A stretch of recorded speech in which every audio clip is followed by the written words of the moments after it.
The main thing is look for apartments timely. At least 1-1.5 महीने का gap लेके चलो कि अभी ढूंढना शुरू कर दो, चाहे एंड में ही मिले बट ढूंढना शुरू कर दो, so that you have all the options available. Now is a time for me to give you a home tour of क्रिशेज़ अपार्टमेंट, जहाँ पे मैं पूरे टाइम इन टोरंटो रही हूँ. So let's go. As we have entered, let's start from the left. So this is, I think, the perfect thing, क्योंकि जाने से पहले you can just quickly see yourself, say bye. तो यहाँ पे I think coat वगैरह hang कर सकते हो, नीचे जूतों वूतों की जगह है. सो दिस इज़ नाइस. अभी मैंने जो जो चीज़ें ख़रीदी हैं, सो ये सारे अभी गार्बेज में डालने के लिए we have kept it here and garbage goes बाहर. Then this is the washroom. So this is one of the washroom and what I love about it is कि ऐसे ये साइड में क्यूट सी जगह टू कीप ऑल द सामान. अभी थोड़ा सा फैला हुआ है बट इट्स प्रिटी क्यूट कि ऐसे अलग सा रहता है. देन यहाँ पे इन लोगों ने अपना ये शू रैक रखा हुआ है and these are some laundry clothes which I have to do. And this is where पूरा washing machine and the dryer is there. तो ये काफ़ी cool, handy and secluded. Now moving forward, this was here. अब हम आते हैं हमारे favourite section पे. अभी एक कॉफ़ी मशीन इधर मिसिंग है क्योंकि मैंने वापस रख दिया है, पैक कर लिया है. बट यहाँ पे दोनों कॉफ़ी मशीन्स थी and this is the coffee centre which they have made. All in all यहाँ पे इज़ ऑल द डिहाइड्रेटेड खाना, डिफरेंट चीज़ें. ये तो कुछ भी नहीं है ऐसे खास. This is some alcohol I guess. These are coffee pots. So ये है. I think Krish is fond of guitar, so guitar है. और this is a vacuum. Now this is the kitchen. ये है पूरा, it's an open kitchen and let's see कि क्या क्या चीज़ें हैं. आई थिंक अभी काफ़ी स्टफ्ड है fridge. Coke, Sprite, milk and butter and things like that. तो काफ़ी वैसे है. एंड फ्रिज इज़ ऊपर एंड द फ्रीज़र नीचे. They just got an air fryer, so this is nice. This is पूरा, हर एक वो भी दिखा देती हूँ. दिस इज़ हमारे पूरे इंडियन मसाले एंड सारी चीज़ें. यहाँ पे आई थिंक कुछ भी नहीं है सच. यहाँ पे भी कुछ भी नहीं है. एंड दिस इज़ थोड़ा ऐसे इंडियन खाने की चीज़ें वगैरह वगैरह. So this is the whole thing. यहाँ पे I think Krisha has kept all the chips and dips. Microwave. And this is the dishwasher. सो काफ़ी मतलब कन्वीनियंट है. ओह हाँ, and the oven is also very ऐसे handy and useful. So this is cool. This is the cute dining table they have got and this is the Stanley cup. And that's Krish ready for the class today. And ये इन लोगों ने living room बहुत crazy set किया है. तो I think बहुत cute लग रहा है. And my favorite book is there, which is The Alchemist. Krish, show balcony.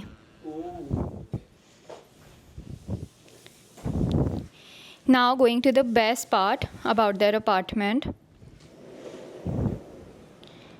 which is the view. The view needed a proper separate video.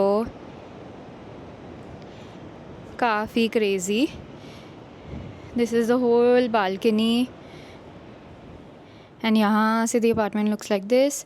सबसे पहले let's quickly see Krish's room क्योंकि हम already बहुत late हो रहे हैं. मेरा bag all packed to be ready. All set to leave. ये रात को वाइब बहुत अच्छी है. एंड यहाँ पे भी he has a separate balcony जिससे view is crazy. And my monitor. And his monitor. Oh yeah, and show your table. Does it work right now? Yeah, it will work right now. Okay, so he'll show his table. It's pretty cool.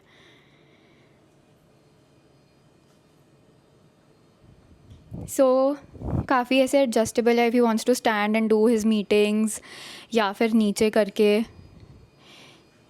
So it like automatically goes up and however you want it. Yeah. So this is मतलब काफ़ी cool.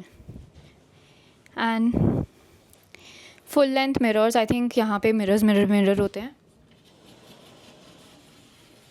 क्रिशेस are clean organise गाय, सो उसकी wardrobe काफ़ी ज़्यादा organised है. बस ऊपर, हाँ ऊपर भी वैसे ऑर्गेनाइज्ड है. सो आई थिंक ऊपर is all the winter stuff, इधर इज़ ऑल द टोपीज एंड समरी थिंग्स. यहाँ पे इट्स छोटू ऐसे corner where you can keep almost everything I guess. That's the bed and that's about it. Going to his roommate's room who's not there. थोड़ा सा messy है, but यहाँ पे I was staying for a few days when मम्मा पापा were there.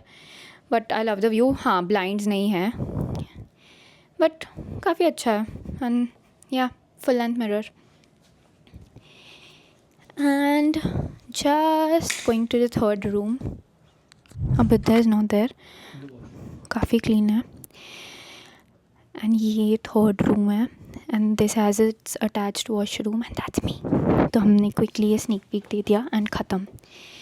And yeah that was the whole home tour of the house in Toronto. Dorm में, और अब even तो ज़्यादा टाइम नहीं हुआ, but as you have taken like an apartment, तो like main क्या डिफरेंस लग रहा है तुझे? मेन डिफरेंस ये है, I have my own kitchen because until 2 years I was eating dining hall में हमारा फूड जो भी कैफेटेरिया में होता है, and it use to get very repetitive. Now even though I make repetitive meals, they are flavourful, so I can eat them every day. Main difference ये है. दूसरा कम्यूनल बाथरूम्स के साथ था मैं 2 साल के लिए. It's a big bathroom, like जैसे सबके लिए एक ही होता है, एक फ्लोर पे एक होता है, कैसे? सो एक फ्लोर पे 2 मेन वॉशरूम्स थे, ठीक है, एंड उन वॉशरूम्स में 4 टॉयलेट स्टॉल्स थे और 3 शावर्स थी. Yeah, and it was like open concept, it was gender neutral, so that was there. But it used to get very dirty. And so I didn't want to shower there. चप्पल पहन के shower करो अच्छे से, feet साफ रखो, foot fungus आ सकता है, कुछ भी हो सकता है. So diseases का देखना पड़ता है. But अभी प्राइवेट बाथरूम वो भी बहुत हेल्पफुल है. मैं अपना सारा सामान फैला सकता हूँ. So I have a own TV, my own couch. So that's good. Even though we had a common room with a TV and a couch and a kitchen, it wasn't my place, and now I have my place. But अच्छी क्या चीज़ें थी? Like what was good when you had the dorm and which you feel कि अभी वो वाली facility नहीं है? The main comfort was that it was on campus, and my room, at least in second year, it was huge. So मैं अपना carpet रखा हुआ था, एक proper table थी, and पूरा cozy room था. और मुझे उठ के बस, अगर मैं बाय चांस क्लास के 5 मिनट पहले भी उठा, मुझे कुछ नहीं करना, शावर नहीं लेनी, मतलब ब्रश करो और क्लास के लिए निकलो. So that was really nice. And other than that I had like a corner room in my second year जिसमें विंडो पूरी खुलती थी. सो ठंडी में ठंडी हवा भी अंदर आ रही है, गर्मी में मैं विंडो खोल के रख सकता हूँ, सर्कुलेशन भी अच्छी थी. उसके अलावा dining hall, even though it's a bad thing also, it was a good thing. If I want to grab a quick meal, मुझे कुछ बनाना नहीं पड़ेगा, मैं नीचे जाऊंगा, कैफेटेरिया से कुछ उठाऊंगा और वही उठा के क्लास ले जाऊँ. If I had known this पहले तो बेटर होता. अभी तो ऐसा कुछ नहीं है, क्योंकि both my roommates had lived in apartment before, so we knew all like how to find a place, and finding a good realtor is important. That is the most important thing if you ever find an apartment, because he can book your showings, सब कुछ वो कर देगा, और तुम्हारी side से तुम्हें बस अपार्टमेंट जाके देखना है और ऑफर्स प्लेस करना है. The main thing is look for apartments timely. At least 1-1.5 महीने का गैप लेके चलो कि अभी ढूंढना शुरू कर दो, चाहे एंड में ही मिले, बट ढूंढना शुरू कर दो, so that you have all the options available. तो लाइक टाइमली मतलब क्या होता है कि अगर semester starts in September, so you have to start by July start. Okay. Yeah, at least 2 months before. Because showings 1 महीने पहले तक पहुंच जाती हैं सारी, और 2 महीने पहले तक कुछ जगहों की. So September 1st से शुरू करना है, तो जुलाई में everyone's confirmed who's living in the old apartment or not. Because mostly the leases get renewed. If people are not renewing the lease, they'll just tell the realtor straight and they'll put it on online, any apartments.ca वगैरह.